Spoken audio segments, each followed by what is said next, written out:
Hello everyone, welcome to the YouTube channel the rule book. हम कर रहे हैं central civil services leave rules 1972।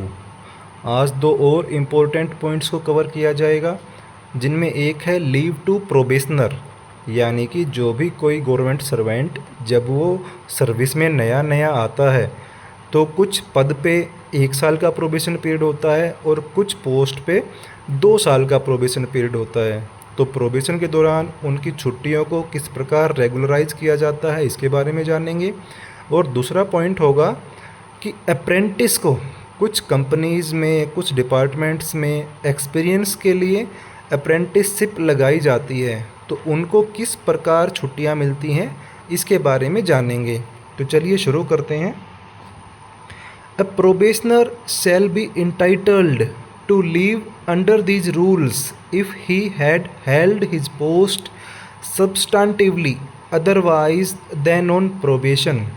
यहाँ पर कहने का मतलब ये है, कोई प्रोबेशनर चाहे वो 1 साल के प्रोबेशन पे है, चाहे वो 2 साल के प्रोबेशन पे है, या फिर उसका प्रोबेशन एक्सटेंड किया गया है, वो उसी प्रकार छुट्टियां लेने के लिए माना जाएगा जिस प्रकार वो अपना पद परमानेंट होने के बाद अधिकार मिलेगा उसे छुट्टी लेने का। यानी कि उसके प्रोबेशन पीरियड के दौरान भी उसकी छुट्टियां उसी प्रकार रेगुलराइज होंगी जिस प्रकार उसकी परमानेंट सर्विस में रहने के बाद रेगुलराइज होनी चाहिए।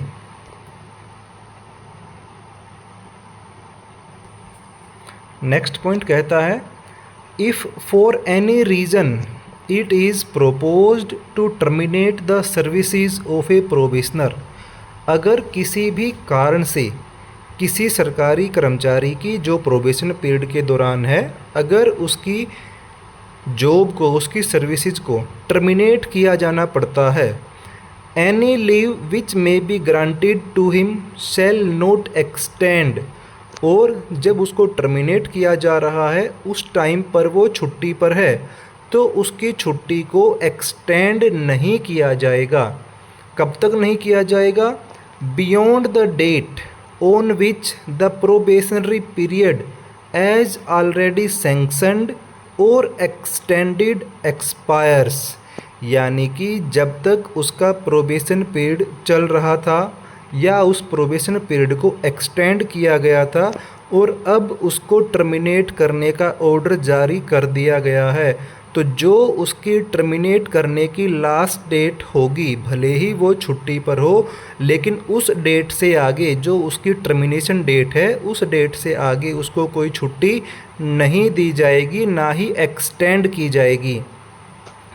Beyond any earlier date on which his services are terminated by the orders of an authority competent to appoint him. देखो दूसरी कंडीशन में क्या कह रहा है कि वो टर्मिनेशन के लिए जब उसका ऑर्डर जारी किया गया उस टाइम पर वो छुट्टी पर है, और छुट्टी मान लो उसकी लंबे टाइम की है और उसको टर्मिनेशन का ऑर्डर पहले ही होना है, लागू होना है, और उसकी छुट्टियां लंबी हैं, तो उसकी छुट्टियां जो लंबी थी वो पूरी छुट्टियां अवेल नहीं कर पाएगा। जिस डेट से उसका टर्मिनेशन इफ़ेक्टिव होगा उसी डेट को उसकी छुट्टियां ख़त्म मान ली जाएंगी। जिस डेट से उसकी सर्विस टर्मिनेट होगी उसी डेट से उसकी छुट्टियां भी टर्मिनेट हुई मान ली जाएंगी। पहले और दूसरे पॉइंट में डिफरेंस ये है कि दूसरे पॉइंट में जो है उसका टर्मिनेशन पहले ही इफ़ेक्टिव हो जाता है, छुट्टियां लंबी थी, इसलिए जो टर्मिनेशन डेट के बाद वाली छुट्टियां हैं वो ऑटोमेटिक एंड हो जाएंगी। पहले पॉइंट में ये था कि जब तक कि उसको छुट्टी दी गई है और उसकी टर्मिनेशन डेट आगे की है, इस केस में भी उसकी छुट्टियों को आगे नहीं बढ़ाया जाएगा।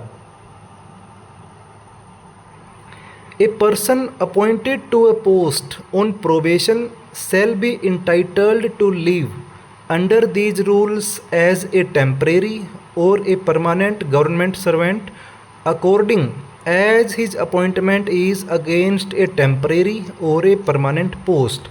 इस पॉइंट में क्या कह रहा है, कोई कर्मचारी जो अपॉइंट हो रहा है ए टेम्परेरी, अगर वो पहले से ही बताया गया है कि वो पोस्ट भी टेम्परेरी है और वो एम्प्लॉय भी टेम्परेरी जॉब पे ही लग रहा है, तो वो उसी प्रकार से नियम उसके ऊपर लागू होंगे जिस प्रकार एक टेम्परेरी गवर्नमेंट सर्वेंट पे लागू होने चाहिए। और यदि वो परमानेंट पोस्ट पे अपनी अपॉइंटमेंट ले रहा है और as a permanent government servant ले रहा है, तो उसके ऊपर वही नियम लागू होंगे जो एक परमानेंट गवर्नमेंट सर्वेंट पे लागू होते हैं। अब दोनों के ऊपर भी एक कंडीशन क्या है, provided that where such person already holds a lien on a permanent post. अब देखो, जो वो एम्प्लॉय जॉब में आ रहा है, चाहे वो as a temporary government servant आ रहा है या वो परमानेंट गवर्नमेंट सर्वेंट आ रहा है, लेकिन कंडीशन क्या है कि वो पहले किसी डिपार्टमेंट में किसी पोस्ट पर लीन लेकर आ रहा है।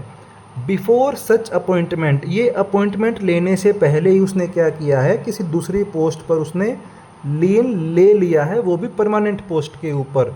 ही shall be entitled to leave under these rules as a permanent government servant.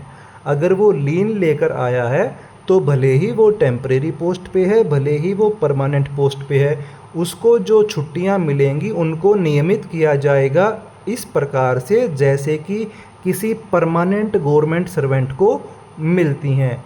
ये जो दूसरा हिस्सा है इस स्लाइड का, इसका मतलब ये है कि अगर उसने पहले लियन ले रखा है तो अब नई जॉब में चाहे वो टेम्परेरी पोस्ट पे आ रहा है चाहे वो परमानेंट पोस्ट पे आ रहा है, लियन लेने का प्रभाव उसके ऊपर ये पड़ेगा कि वो अब केवल और केवल परमानेंट गवर्नमेंट सर्वेंट की तरह ही छुट्टियां लेने के लिए नियमित होगा।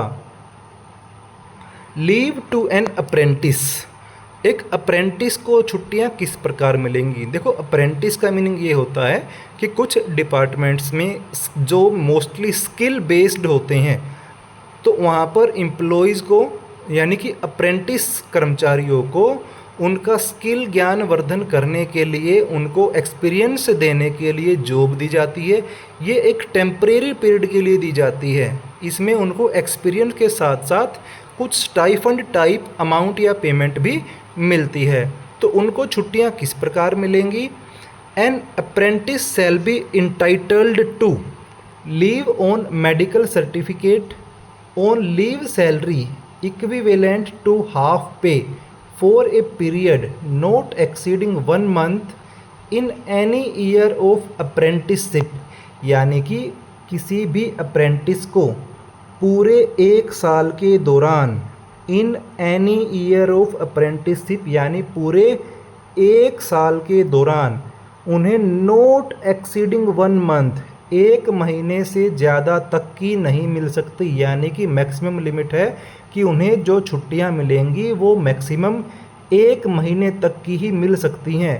वो भी किस बेस पर और कैसी मिल सकती हैं, बेस क्या है उसका, मेडिकल सर्टिफिकेट के आधार पर मिलेंगी, और वो भी मिलेंगी हाफ पे। यानी वो जो 1 महीने की छुट्टी मेडिकल सर्टिफिकेट बेस पर ले सकते हैं वो भी हाफ पे पर मिलेंगी, यानी कि उनको आधा वेतन ही मिलेगा।